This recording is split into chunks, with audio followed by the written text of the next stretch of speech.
Hello friends, मेरा नाम है शाह है। मैं पब्लिक स्पीकिंग ट्रेनर हूं। दोस्तों, बहुत सारे लोगों को क्वेश्चन आंसर सेशन कंडक्ट करने की जरूरत पड़ती है। क्वेश्चन आंसर सेशन को Q&A सेशन भी कहा जाता है।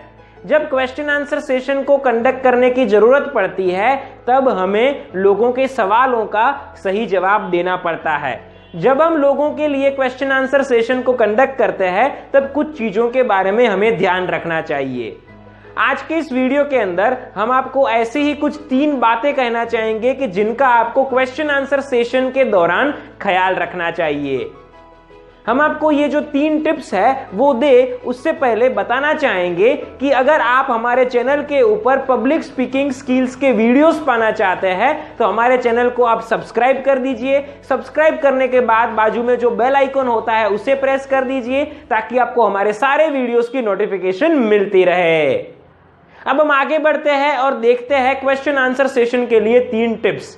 सबसे पहली जो टिप है वो है कि एडवांस में क्वेश्चंस को सोच लीजिए।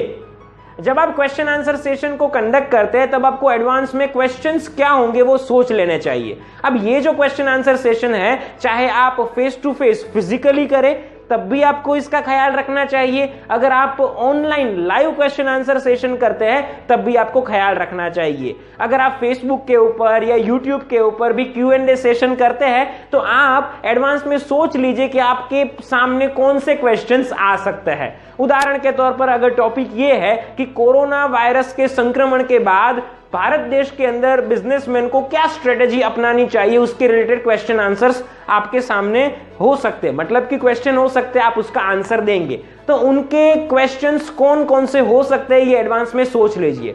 पब्लिक आपको कौन से क्वेश्चन पूछेगी ये तय कर लीजिए और उसके आंसर्स आप क्या देंगे ये भी आप सोच लीजिए। अगर आपको जरूरत पड़े तो उसके मुद्दे जो है वो पेज के ऊपर या फिर लैपटॉप की स्क्रीन के ऊपर टाइप करके रखिए। कुछ सवाल ऐसे होते हैं कि जिसके जवाब मल्टीपल होते हैं, तो इन मल्टीपल जवाबों को आप देना चाहते हैं या फिर इनमें से कोई एक जवाब को देना चाहते हैं, ये भी आप सोच सकते हैं और उस अकॉर्डिंग एक जो जवाब है वो आप तय कर सकते हैं।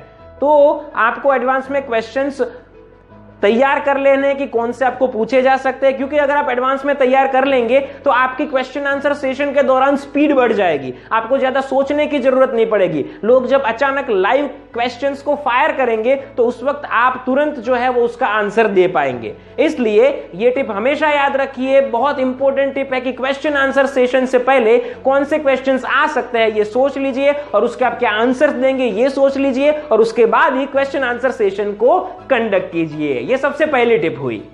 दूसरी टिप है कि जब आपको क्वेश्चन पूछा जाता है तब उसे रिपीट कीजिए। जब आपको क्वेश्चन पूछा जाता है तब क्वेश्चन को रिपीट कीजिए। अब इसका मतलब यह होता है कि आप क्वेश्चन आंसर सेशन के अंदर जब आंसर देना चाहते हैं उससे पहले जब लोग आपको क्वेश्चन पूछेंगे तो क्वेश्चन जो भी लोगों के द्वारा पूछा गया है वो क्वेश्चन को एक बार रिपीट कीजिए और उसके बाद आपके आंसर को दीजिए। अब आप सोचेंगे कि इसका क्या रीजन है। जब हम क्वेश्चन को रिपीट करते हैं तो 2 फायदे होते हैं। सबसे पहला फायदा हमें यह होता है कि हम ये कंफर्म कर पाते हैं कि वो व्यक्ति की जिसने क्वेश्चन पूछा है उसका क्वेश्चन वही था कि जो हम समझे हैं।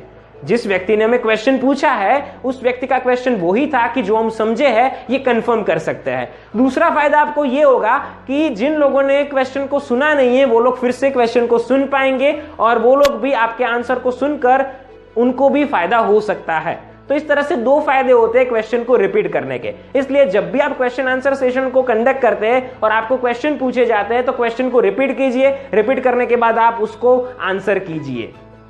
तो दोस्तों, इस टिप को भी याद रखिएगा। ये दूसरी टिप थी। तीसरी और आखिरी टिप आप लोगों के लिए यह है कि जो सवाल आपको पूछा गया है उसका क्लियर जवाब दीजिए। हमने बहुत बार देखा है कि लोगों को जो सवाल पूछा जाता है उससे एकदम ऑपोजिट जवाब जो है वो उनके द्वारा दिया जाता है। हमने रिसेंटली एक बार ऑनलाइन किसी व्यक्ति का क्वेश्चन आंसर सेशन जो लाइव था वो देखा हुआ था कि जिसमें क्वेश्चन ऑडियंस के द्वारा पूछा गया था वो डिफरेंट था और आंसर जो दिया गया था वो डिफरेंट था। तो कभी भी क्वेश्चन का आंसर जो है वो अलग नहीं होना चाहिए। बहुत बार लोग ऐसे भी होते हैं कि जिसका राउंड एंड राउंड घुमाकर आंसर देते हैं, लेकिन ये आपको जो है वो उस वक्त तो क्वेश्चन आंसर सेशन के अंदर बचा लेगी, लेकिन लॉन्ग टर्म के अंदर आपके अंदर स्किल जो होगी वो डेवलप नहीं होगी। इसलिए आपको जब भी कोई क्वेश्चन पूछा जाता है उसका प्रॉपर आंसर होना चाहिए, लोग सेटिस्फाई हो वैसा आंसर होना चाहिए। हाँ, कुछ केसेस के अंदर लोग सेटिस्फाई नहीं भी होंगे, लेकिन वो कुछ अलग रीजंस हो सकते हैं। फॉर एग्जांपल कि सैलरी का इंक्रीमेंट नहीं किया और किसी का क्वेश्चन आया, तो उस वक्त आपको जो आंसर देना पड़ेगा वो आपको जेन्युइन आंसर देना पड़ेगा। हो सकता है कि कंपनी का प्रॉफिट उतना ना हुआ हो, कंपनी को जो है वो अचानक से कोई एक्सपेंस करना पड़ा हो, तो इस रीजन से भी सैलरी का इंक्रीमेंट ना दिया गया हो। तो उसमें आपका जो जवाब है वो आप दे सकते हैं, भले ही लोगों को बुरा लगे या लोगों को अच्छा ना लगे। लेकिन नॉर्मल केस के अंदर 90% सिचुएशन के अंदर लोग आपके आंसर से सेटिस्फाई होने चाहिए। उनको आपके सवाल का मतलब उनके सवाल का जवाब जो है जो आप देते हैं उससे वो लोग जो है वो एग्री होने चाहिए कि सवाल का जवाब जो है वो प्रॉपर दिया गया था। तो इस प्रकार से जब भी आपको कोई क्वेश्चन पूछा जाता है तो उसका प्रॉपर जवाब दीजिए, पहले समझिए क्वेश्चन को, उसके बाद उसको आंसर कीजिए। तो ये तीसरी टिप थी। दोस्तों, हमने आपको ये 3 टिप्स दी कि जिन तीनों टिप्स को फॉलो करके आप क्वेश्चन आंसर सेशन को अच्छे से कंडक्ट कर सकते हैं। अगर आप हमसे पब्लिक स्पीकिंग की ऑनलाइन ट्रेनिंग पाना चाहते हैं तो आप हमारा नीचे दिए गए नंबर के ऊपर संपर्क कर सकते हैं। हम आपको एक्सीलेंट पब्लिक स्पीकर बनाएंगे। साथ ही अगर आपको ये वीडियो अच्छी लगी हो तो इसे लाइक कर दीजिएगा। आपको ये वीडियो कैसी लगी है नीचे कमेंट बॉक्स में लिखकर हमें बताइए। इस वीडियो को ज्यादा से ज्यादा लोगों के साथ व्हाट्सएप ग्रुप्स के अंदर शेयर कीजिए।